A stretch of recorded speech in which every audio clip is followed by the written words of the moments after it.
사람이 이 세상에 태어나서 죽을 때까지 아무리 가난해도 꼭 가지고 있는 게 하나가 있다고 합니다.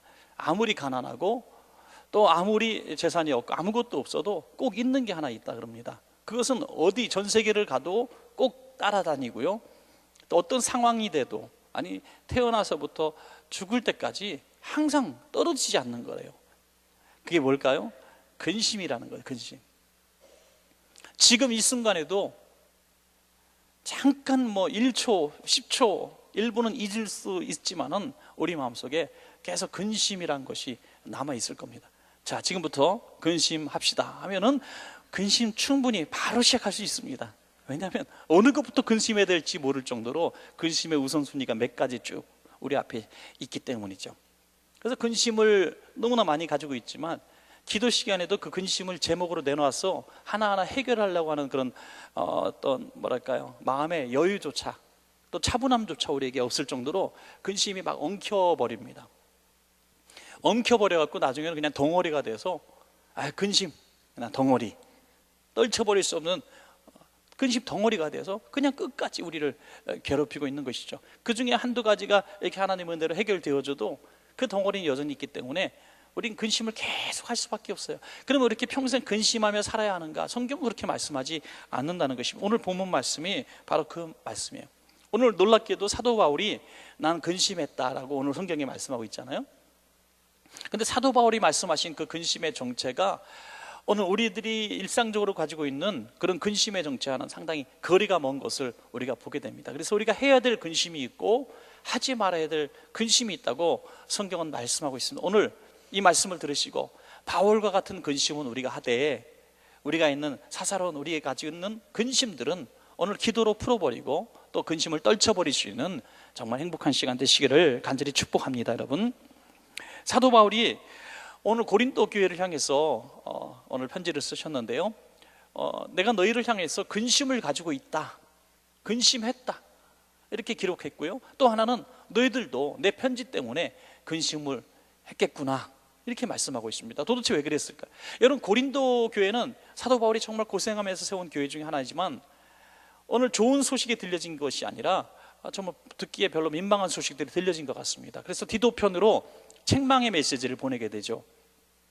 고린도 교회는 그 지역적 특성 때문에 이런 하나님 앞에 정말 불충성한 모습들, 부끄러운 모습들을 보이고 있었어요. 하나는 뭐냐면 부유하다 보니까, 물질적 부유가 많다 보니까 사치하고 방탕하게 되는 성도들이 있었고요, 또 그곳에서 그런 업을 하는, 그래서 별로 하나님 보시기에 아름답지 못하는 사업을 하는 그런 지역적 특성 있었습니다. 그래서 쾌락 추구하는 굉장히 많은 사람들이 그곳에 놀러 와서 그렇게 음란한 생활들을 하죠. 그곳에 그렇게 생활권 그렇게 형성됐기 때문에 그런 업들을 하는 사람들, 또 많은 사람들이 이곳에 유입돼 가지고 방탕한 생활을 할 때 그들을 또 통해서 돈을 벌어야 되기 때문에, 지역 사회이기 때문에 마치 오늘 항만도시의 그런 모습들을 우리가 볼 수가 있죠.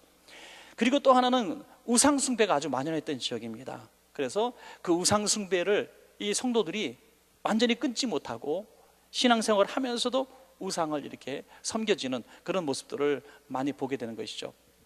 그리고 또 하나는 예수를 믿는다고 하는 것이 다른 세상을 끊어버리고 예수를 믿는다는 태도가 아니라 예수님을 믿는 이 믿음을 그냥 자기들이 가지고 있었던 그냥 우상 숭배라든지 이런 가지고 있었던 자기 나름대로의 전통적인 신앙 위에다가 그냥 얹어버리는, 자기들의 신앙 위에 얹어버리는 이 정도의 신앙생활을 했다고 하는 것입니다. 그래서 이 사도 바울은 이 단호한 메시지를 보내게 되는 것이죠.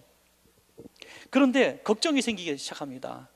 이들이 내 메시지를 불쾌하게 여기고 받아들이지 않고 내가 보낸 이 디도마저 박대하면 어떡할까 걱정하는 것입니다. 여러분, 어느 목사님이, 우리 성도님이 자꾸 주일도 어기고 또 좀 안 좋은 소문들이 좀 들립니다. 성도들 간에 다툼이 있다는 소식도 듣고 좀 안 좋아요. 그래서 큰 맘 먹고 불렀습니다. 그리고 조용히 얘기합니다. 내가 집사님 사랑하는 마음으로 얘기합니다. 집사님, 내가 웬만한 성도 같으면 그냥 넘어가고 참을 텐데 집사님은 너무너무 내가 정말 기도하고 있고 집사님 기대하는 바가 많기 때문에 제가 얘기합니다. 집사님, 회개하셔야 됩니다. 그렇게 살면 안 됩니다.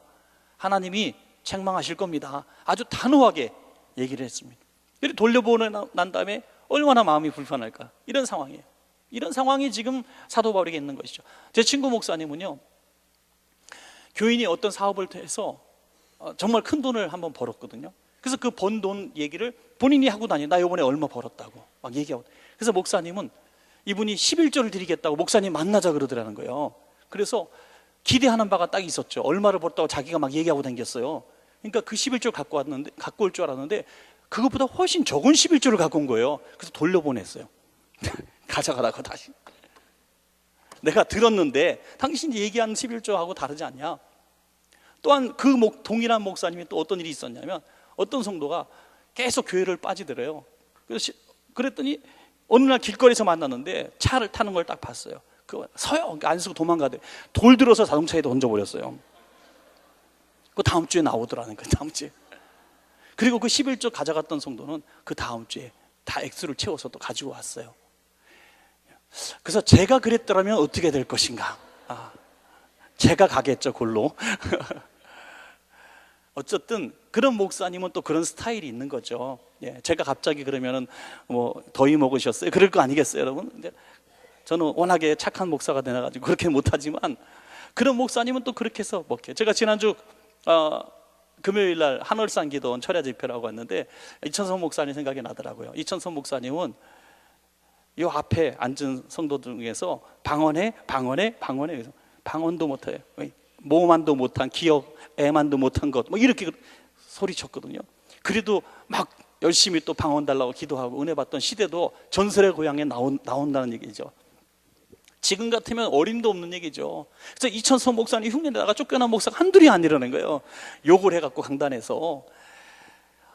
이 사도 바울이 지금 근심이 많은 게 바로 이거예요. 내가 너무 사랑해서, 고린도 교회 성도 너무너무 사랑해서 이 정말 아름다운 이 교회를 만들고 회복하기 위해서, 복받게 하기 위해서 내가 디도편에 이 엄한 책망의 말씀을 썼는데 얘들이 이 말씀을 듣고 심각한 근심에 빠지면 어떡할까? 그리고 회개하지 않고 디도를 박해하면 어떡할까? 이런 걱정을 너무나 많이 했던 거예요. 여러분, 지금 목회자가 우리 원천교회 우리 목회자들이 우리 성도님에게 혹시라도 어떤 경고의 말씀, 책망의 말씀이 웬만하면 안 하죠. 웬만하면 안 해요. 근데 혹시라도 그렇게 들려졌을 때 이 말을 들은 사람도 힘들겠지만은 말을 전한 이런 목사님들의 마음이 더 불편했던 사실을 여러분 꼭 기억해 줬으면 좋겠어요. 오늘 이 말씀을 듣고 이 고린도 교회 성도들이 감사하게도 회개하기 시작했다는 거죠. 그 말씀이 오늘 고린도 후서 7장 8절에 볼 수 있죠. 그러므로 내가 편지로 너희를 근심하게 한 것을 후회하였으나. 사도 바울이 후회했다는 거예요. 내가 너무 심하게 얘기했네. 이래서 또 성도들이 상처 입으면 어떡하지? 그런데 지금은 후회하지 않는다. 왜냐하면 그 편지가 너희를 잠시만 근심하게 한 줄을 내가 알았기 때문이다. 그 편지를 받고 그들도 근심했고 보낸 사람도 근심했지만 지금은 후회하지 않아. 왜? 결과가 잘 됐기 때문에. 결과가 잘 됐기 때문에. 여러분, 강단에서 때로는 막 강한 경책의 말씀, 회개하세요, 하나님 앞에 돌아오세요, 그거 죄입니다라고 날카로운 비수의 말씀으로 내게 막 들려줬을 때 누가 또 꼰질렀구나, 이건 분명히 나를, 목사님 설교할 때 나 눈 마주친 적 없는데 오늘은 나만 보고 설교했어, 이렇게 막 시험에 들어서 근심했다 할지라도 그 근심이 길지 않고 잠시만 근심했더라면 그 복이 된다는 겁니다. 왜냐하면 그 잠시만의 근심을 통해서 그가 변화되었다면 후회할 근심이 아니라 해서 유익했던 근심이라는 것입니다. 자, 오늘 핵심 구절이죠. 7장 9절입니다. 다시 한번 읽겠습니다. 핵심 구절이에요. 이 말씀을 이해하면 오늘 본문 전체를 이해하게 됩니다. 시작. 내가 지금 기뻐함은 너희로 근심하게 한 까닭이 아니요 도리어 너희가 근심함으로 회개함에 이른 까닭이라. 너희가 하나님의 뜻대로 근심하게 된 것은 우리에게서 아무 해도 받지 않게 하려 함이라. 아멘. 바울이 막 기뻐졌어요. 기뻐한 것은 너희를 근심하게 한 까닭이 아니다. 근심해서 내가 기쁜 게 아니죠. 당연히 아니죠. 성도들이 바울의 말을 듣고 근심했다고 해서 바울이 기뻐하겠습니까? 근심해서 기뻐한 것이 아니라 근심함이 어디에 이르렀다고요? 회개에 이르렀기 때문에. 할렐루야. 하나님의 경고의 말씀, 경책의 말씀, 나를 비수처럼 찌르는 말씀이 나를 근심하게 하고 요즘 말로 시험에 들게 만들었다 할지라도 거기서 끝나면 시험이고요, 사망에 이르게 돼요. 그러나 시험으로 끝난 게 아니라, 근심으로 끝난 게 아니라 회개에 이르렀기 때문에 내가 너무너무 기쁘다. 왜? 회개했기 때문에 아무 해도 받지 않게 되었기 때문이다 하는 거죠. 그래서 이 근심, 하나님의 말씀이 나를 때리고 아프게 해서 내 양심에 찔림이 있어서 내가 소위 시험 들었어요 라고 말할 정도가 됐다 할지라도 그 고통이, 그 근심이 회개로 이르렀을 때에는 복이 될 줄로 믿으시기 바랍니다. 그래서 우리는 근심에도 두 종류가 있어요. 첫 번째 근심은 뭡니까?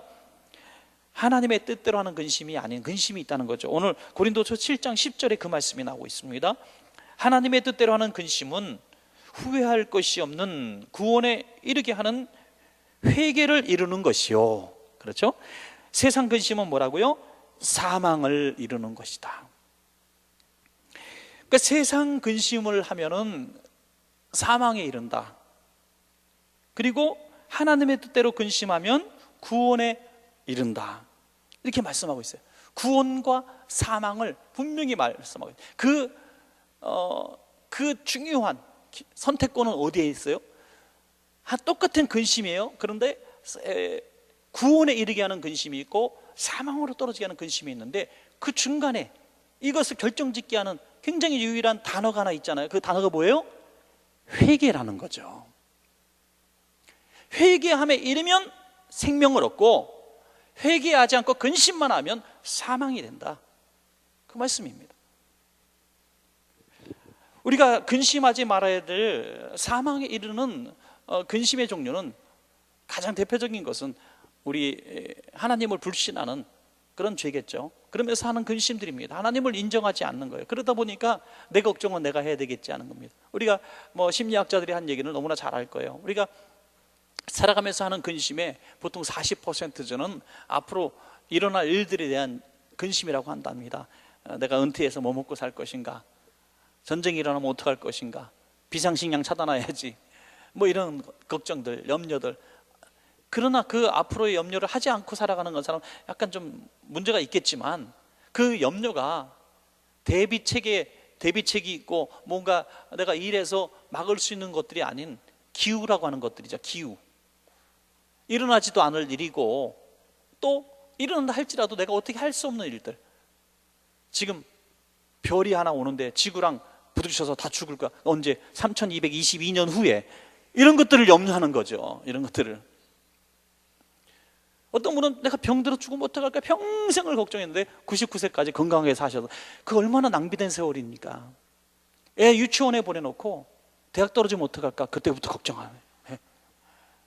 이 염려는 앞으로 일어날 일들인데 생기지도 않을 일들을 염려하는, 이런 염려를 40% 하고 있다는 거예요. 또 30% 염려는요, 지나가 버린 염려라는 거예요. 이거는 후회죠. 어찌할 수 없는 후회 속에서 내가 그때 다시 기회가 주어진다면 정녕 들어오지 않을 기회지만 계속 그것을 후회하면서 근심한다고 하는 것입니다. 그리고 진짜 10% 정도만 꼭 필요한 근심, 이거 근심 안 하면 안 되는 거 있잖아요.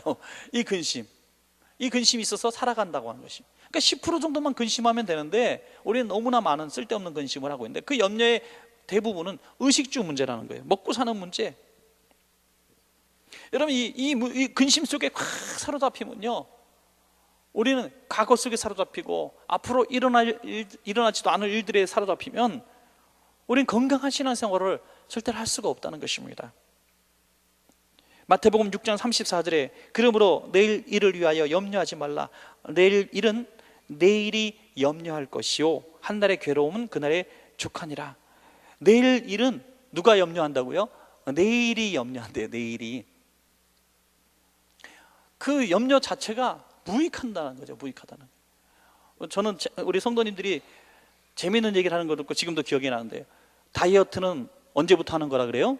내일부터. 어떻게 그렇게 잘하세요? 다이어트는 원래 오늘부터 하는 게 아니래요. 예, 그 끔찍한 소리 하지 마시래요. 다이어트는 내일부터 하는 거래요. 오늘은 먹겠다 이거죠. 다이어트는 내일부터 잘 하시면서 왜 염려는 내일 것까지 끌어당겨서 하냐 이거죠. 제가 엄청난 깨달음을 얻은 거예요. 여러분 이거 다이어트 하듯이 염려해 보시기 바랍니다. 어떤 분은 그런 재밌는 얘기도 하더라고요. 우리가 자식 걱정한다 그러잖아요. 회사 걱정한다 그러잖아요. 나라 걱정한다 그러잖아요. 그럼 진짜 자식을 내가 걱정하고 내가 뭔가 그를 위해서 내가 힘을 써야 되기 때문에, 내가 책임이 있기 때문에 걱정하는 거잖아요. 나라를 걱정한다. 내가 나라를 위해서 걱정함으로 내가 나라를 위해서 뭔가 기여를 하겠다는 거 아니겠어요? 내가 책임 있는 사람이기 때문에. 그런데 내일을 걱정하고 돈을 걱정할 필요 있어요? 돈은 알아서 걱정 자기가 혼자 잘해요. 내일은요, 내일이 알아서 걱정 잘하니까 나는 그거 신경 쓰지 말라 이거예요. 나는 오늘 고생, 오늘 족하다 이겁니다. 하나님께서 그렇게 말씀하신 거예요. 야, 내일을 네가 걱정할 필요 뭐 있어? 내일은 내 손 안에 있는데. 돈 걱정 왜 하니? 돈은 알아서 지가 걱정 다 해. 걱정하지 마. 오늘 그렇게 말씀하고 있는 것입니다. 그럼에도 불구하고 근심하는 건 무익한 근심이다. 걱정하지 마라. 염려하지 마라. 이렇게 말씀하고 있습니다. 이 근심은 하나님이 기뻐하는 근심이 아니라는 것입니다. 더 놀라운 말씀이 에레미야 애가 3장 33절에 있습니다. 주께서 인생으로 고생하게 하시며 근심하게 하시는 것은 본심이 아니시다. 주님은 우리가 근심하며 사는 것을 원치 않으시고, 시편 107편 6절 7절에 보니까 이에 그들이 근심 중에 여호와께 부르짖음에 그들의 고통에서 건지셨다. 근심에서 있다면 빨리 빠져나올 수 있도록 부르짖어라, 기도하라. 그럼 내가 건져주겠다. 근심 안에 머물러 있는 거 원하지 않는다. 태어나면서부터 죽을 때까지 근심과 같이 산다고 말씀을 드렸습니다. 이건 당연한 게 아니라는 거예요. 벗어버리라는 것입니다. 사랑하는 여러분, 이 무익한 근심을 오늘 기도 중에 당연하게 여기지 말고 떨쳐버릴 수 있는 귀한 성도님들 다 되시기를 축복합니다. 여러분, 그럼 우리는 무슨 근심을 해야 되나? 오늘 사도 바울이 했던 근심을 하라 이거죠. 하나님이 기뻐하시는 근심이라고 오늘 성경에 분명히 나와 있습니다. 여러분, 근심에도 하나님이 기뻐하시는 근심이 있다는 거예요. 왜? 세상 사람들의 근심은, 세상의 염려는 세상과 연결되어 있지만 하나님의 기뻐하시는 근심은 영적인 것이기 때문입니다. 하나님이 기뻐하시는 근심이기 때문이죠. 이 근심은 분명히 회개를 통해서 이루어지는, 아까 조금 전에 말씀드린 것처럼 고린도후서 7장 10절에 사망의 반대는 생명이 되어야 되잖아요. 세상 근심은 사망이라면 하나님께서 기뻐하는 근심은 생명이 되어야 되는데 생명이라고 바로 말씀하지 않아요. 회개라는 거죠. 왜? 회개가 생명에 이르는 방법이기 때문이죠. 오순절날 성령 충만한 베드로가 사람들에게 설교를 할 때 그들이 가슴을 치며 뭐라 그럽니까? 형제들아, 우리가 어떻게 해야 되겠습니까? 가슴을 치면서 너무나 고통스러워합니다. 그때 예수를 믿고 너희가 생명을 받아라 이렇게 말하지 않아요. 어떻게 합니까? 너희가 회개하라. 회개해야 예수 그리스도의 이름으로 회개하고 세례를 받고 성령 받아라 이거예요. 회개가 생명으로 이르는 근심이다 이겁니다. 그 근심을 해야 된다는 것을 인정한 것입니다. 여러분, 회개는 근심이 있어요. 회개가 나옵니다. 내가 이렇게 살면 안 되지. 내가 이렇게 하나님 앞에 영광된 삶을 살지 못하면 안 되지. 내가 이렇게 세월을 낭비하면 안 되지. 지금 내가 이런 상황 가운데서 내가 불순종하면 안 되지 하는 그런 근심이 여러분 가운데 있기를 축복합니다. 여러분, 그 근심이 있어야 된다는 거예요. 그 근심이 있게 될 때에 회개로 연결되기 때문입니다. 회개로 연결되어질 때 생명으로, 그러므로 그 근심은 하나님의 영광을 위한 근심이 되는 것입니다. 자, 그러면 이 사도 바울이 얼마나 이 근심에 유익한 것인가, 고린도후서 7장 11절에 말씀하신 구절을 한번 더 보겠습니다. 보라, 하나님의 뜻대로 하게 된 이 근심이 얼마나 유익한지, 첫째는 너희로 얼마나 간절하게 하며, 간절하게, 여러분, 하나님을 향해서 간절하게 하는 것이 얼마나 큰 축복인지 모릅니다. 우리는 이 간절함이 있어야 됩니다. 간절함이. 오늘도 이 수요 저녁 예배 때 우리가 간절함이 있었기 때문에, 사모함이 있었기 때문에 여러분 나오신 줄로 믿습니다. 이게 얼마나 큰 은혜예요, 여러분. 간절함이 있었기 때문에, 이 사모함이 있었기 때문에. 이 간절함은 나를 움직이게 만드는 거죠. 얼마 전에 축구를 할 때, 일본하고 축구를 하는데 애들하고 좀 맛있는 건 시켜 먹으려고 전화를 한번 해보려고 인터넷에 치킨 같은 거 따게 했더니 2시간 반 이후 뭐 이렇게, 야, 사람이 같은 거예요, 그죠? 치킨 먹으면서 그거 보고 싶어하는 똑같은 마음을 가진 사람이 너무나 많은 거죠. 그러니까 영화래, 축구 다 끝나고 나서도 못 먹어. 그러니까 안 시켜. 이렇게 되는 거죠, 그죠? 간절함이라고 하는 것은요, 같은 상황에서 간절한 사람은 축구 시작 3시간 전에 전화를 했더라고요. 제가 그때 깨달았어요. 축구 시작하면서 전화하는 사람은 제일 바보 같은 사람이었던 거죠. 그 간절함은요, 자기의 삶을 이렇게 다 이끄는 원동력이 되는 거예요. 이 집회에 참석하기 위해서 어떤 분은 일주일 전부터 약속을 바꾼 분이 있고요, 취소하신 분이 있고요, 중요한 약속을 미루고 오신 분이 있어요. 꼭 해야 될 일들을 나중으로 돌린 분들이, 그렇기 때문에 시간 남고 할 일이 없어서 오신 게 아니라는 거예요. 내가 얼마나 간절하느냐. 간절함이 있는 학생들이 공부를 하는 거고요, 간절함이 있는 사람들이 열심히 일하는 거고, 간절함이 있는 사람들이 하나님의 영광을 위해서 살아가는 줄로 믿습니다. 이 간절함을 어떻게 얻을 수 있는가? 근심 속에서 얻을 수 있다. 내가 어떻게 하면 하나님의 뜻대로 살아갈 수 있을까? 내가 어떻게 하면 하나님의 기쁨이 될까는 간절한 마음을 준다는 거죠. 변명하게 하고 또 분하게 하고, 무슨 말입니까? 같은 말이에요. 나 죄를 변명, 다시 말해 하나님 앞에 저 이런 죄를 지었습니다. 하나님 앞에 내 죄를 고백하고 또 뉘우치고 한탄하고 탄식하게 한다는 겁니다. 여러분, 성령이 말할 수 없는 탄식으로 우리를 위해서 친히 간구할 이유가 뭐 있습니까? 한번 이 본문을 깊이 생각해 보셨습니까? 성령이 왜 탄식하십니까? 성령이 왜 탄식할 이유가 뭐 있습니까? 왜 탄식하실까요? 왜 탄식하실까요?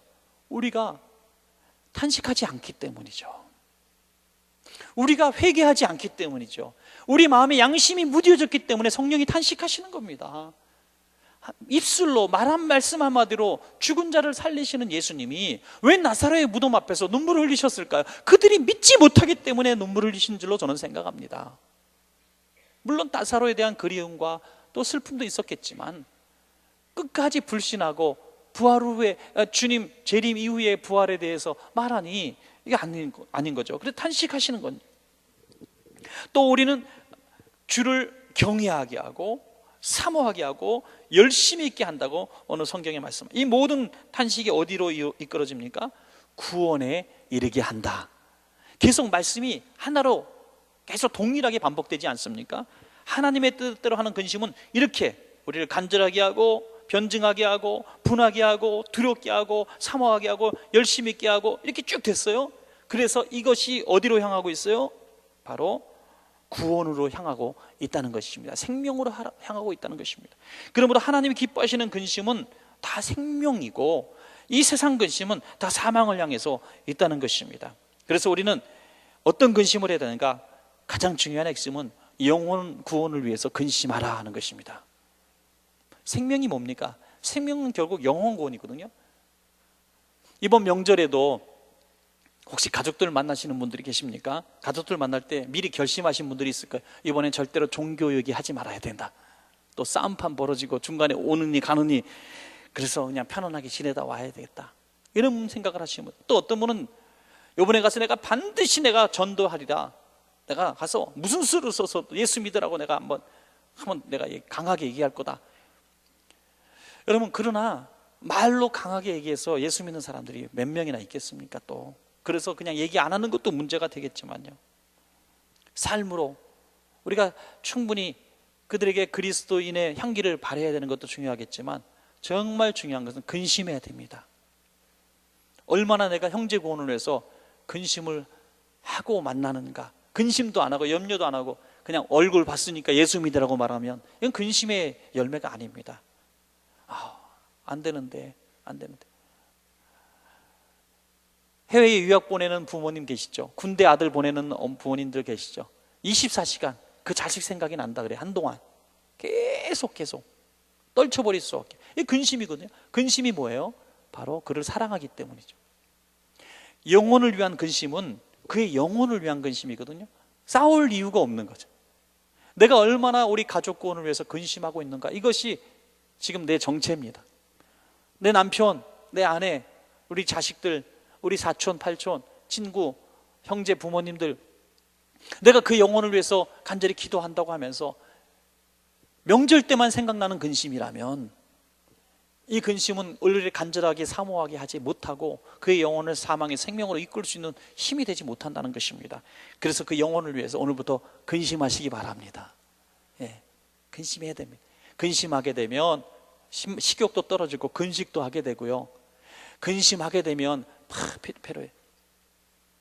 그래서 그 수척한 얼굴을 보면서 너 왜 이렇게 수척해졌니? 그러면 내 말하기 그렇지만 당신이 신앙생활 안에서 내가 참 살 맛이 없어요. 매일 근심이 돼요. 이렇게 얘기할 때 정신을 차리게 되는 거죠.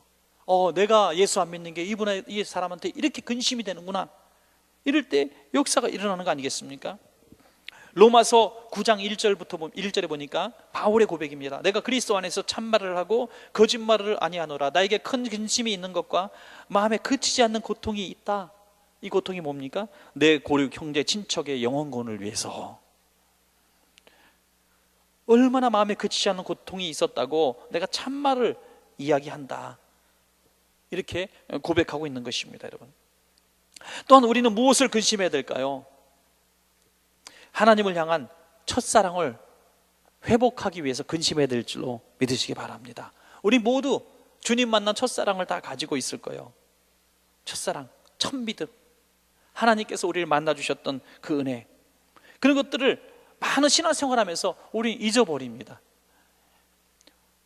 부부관계 속에서 또는 가족관계 속에서 또 우리 성도들 관계 속에 처음에 굉장히 친했던 분들 계실 거예요. 그런데 세월이 지나면서 서운해지고 멀어지고 그랬을 때 근심이 되지 않으면 이게 문제가 뭡니까? 내가 문제가 있는 거잖아요. 그게 근심이 되어지는 사람은 그걸 내가 돌아가기를 원하는 그 사람이 노력해야 된다는 거죠. 근심이 없는 게 문제죠. 하나님과의 관계가 내가 멀어졌는데 이게 근심이 안 된다.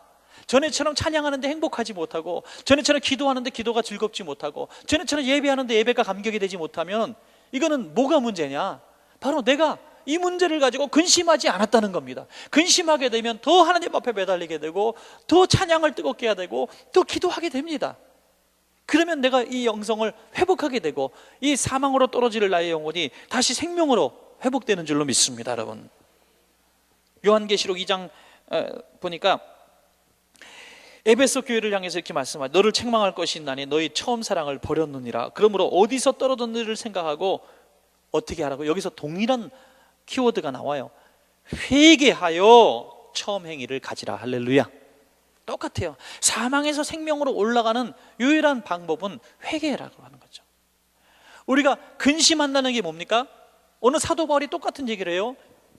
고린도 교회를 향해서 내가 너희를 근심하게 했는데 이 근심하게 한 것을 내가 후회할 정도가 됐었는데 지금은 후회하지 않아. 왜? 너희가 근심이 회개로 이어졌기 때문에 내가 너무너무 행복하다. 이렇게 말씀하고 있는 거죠.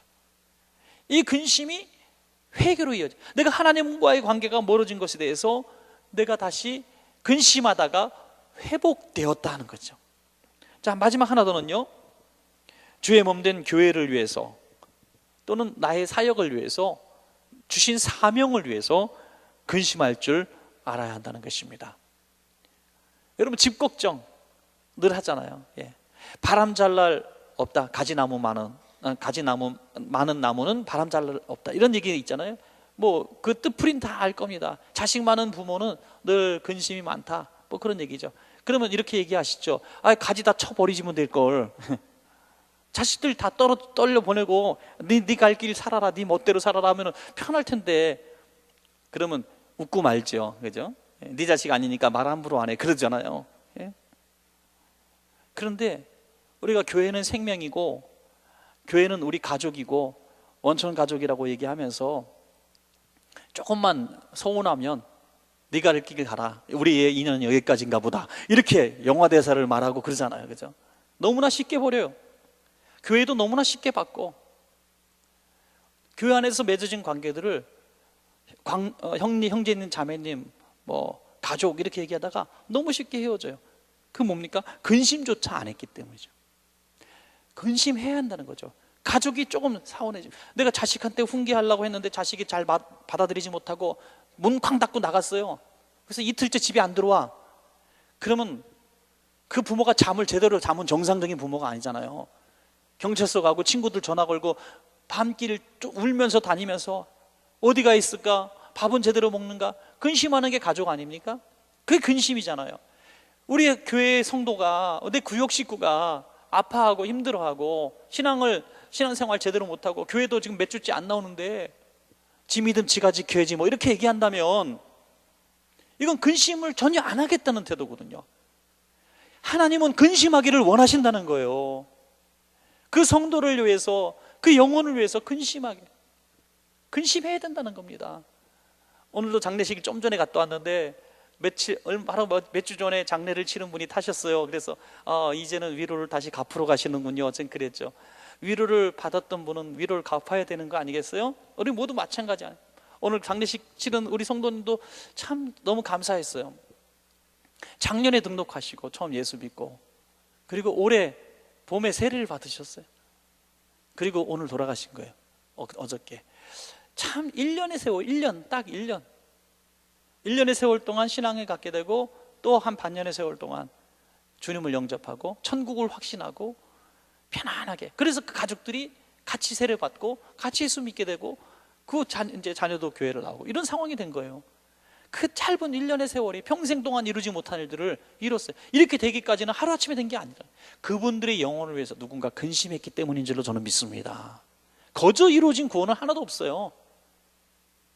어떤 분이 부흥회를 오셔서 설교를 하셨는데, 예수 믿고 싶은 사람 손 드십시오, 오늘 결단한 손 드십시오 하니까 어떤 어르신이 손을 딱 들어서 오늘 제가 예수를 영접합니다 그랬대요. 그러니까 담임 목사님이 너무너무 감사하기도 하면서 좀 솔직히 좀 속이 상했대요. 왜냐하면 그분을 예수 믿고 구원받기 위해서 무진장 오랫동안 이분이 신방하고 위로하고 권면하고 또 여러 사람들이 헌신했는데, 오늘 딱 한 번 와서 설교 들은 부흥 강사님한테 그에서 손드니까 약간 좀 서운한 거죠. 그죠? 서운한 거죠.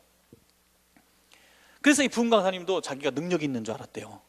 내 설교 듣고 이 오랫동안 영접하지 못했던 분이 오늘 당장 영접했으니까 대단하구나. 그런데 이분한테 들은 간증을 잠깐 듣고 나서 부끄러워졌다는 얘기입니다. 이분이 뭐라 그러냐면, 제가 오늘 손든 것은 오늘 내가 결단을 했을 뿐이지 저를 위해서 오랫동안 헌신하신 기도자들과 목사님의 설교가 있었기 때문입니다 라고 고백을 하더라 이거예요. 거기서 다 풀어졌다는 거예요. 그렇습니다. 하루아침에 되는 게 어디 있어요. 누군가 오랫동안 그분을 위해서 근심하며 기도했기 때문에 그 구원의 열매가 오늘 탁 봉오리가 터진 것이죠. 교회를 위한 눈물과 근심하는 성도가 있었기 때문에 오늘 원천교회가 있는 거예요. 여러분, 뭐 반짝이는 한두 명의 스타 같은 사람들이 일했다고 해서 교회가 오늘 이렇게 유지되고 섬겨지는 것이 아니라 아주 오래전부터, 설립 때부터 지금까지 오고 가는 세대 속에서 계속 근심하고 교회를 위해서 내 집처럼 생각하고, 교회가 힘들 때 탄식하고 울고 밤에 와서 부르짖고 기도하고 이런 일들이 있었기 때문에 오늘 교회가 있는 거 아니겠어요? 우리 가족이 있는 거고 나라가 있는 것 아니겠습니까? 그러므로 교회를 위해서, 나의 사명을 위해서, 한 영혼을 위해서 우리가 근심하게 될 때는 근심해야 될 줄로 믿으시기 바랍니다. 언젠가 열매를 맺게 될 날이 반드시 옵니다. 말씀을 맺겠습니다. 오늘 우리가 근심 안 할 수는 없습니다. 그러나 가지고 있는 근심들은 무익한 근심이라면 오늘 말씀대로 한번 다 떨쳐버리시고 하나님께 맡겨버리시는 시간 되길 바랍니다. 먹고 사는 문제의 근심들은 다 한번 내려놓는 거예요. 왜? 그 근심은 어디로 이른다고요? 사망에 이른다는 거예요. 굉장히 무서운 말씀 아닙니까? 세상 염려 근심 속에 사로잡히면 사망에 이른다는 뜻은, 분명히 그 말씀의 뜻은 이런 걸 겁니다. 내가 세상 근심 속에 사로잡혀 있으면은 세상 근심에 사로잡혔기 때문에 세상 일에 내 인생을 건다는 얘기죠. 그러나 영적인 근심, 하나님 기뻐하시는 근심에 사로잡히면 내가 하나님이 기뻐하시는 일을 하게 된다는 겁니다. 그 근심이 내 삶을 이끌기 때문이죠. 근심하는 대로 살아갑니다. 소원대로 살아가는 것입니다. 그러면 세상 근심하면 세상의 메인 종이 됩니다. 그러나 하나님 기뻐하시는 근심을 하게 되면 하나님이 기뻐하시는 일을 하는 사명자가 되는 것입니다. 그러면 그 결과는 사망이냐 생명이냐의 차이점이 있습니다. 오늘 그것을 전환시키는 굉장히 중요한 단어가 있다고 말씀드렸습니다. 우리 모두가 그렇기 때문이죠. 회개하여 하나님이 기뻐하시는 근심으로 변화되는 방법을 우리는 배웠습니다. 어느 세상 근심을 회개로 변화시켜서 생명으로 나가는 귀한 성도님들 다 되시기를 축원합니다.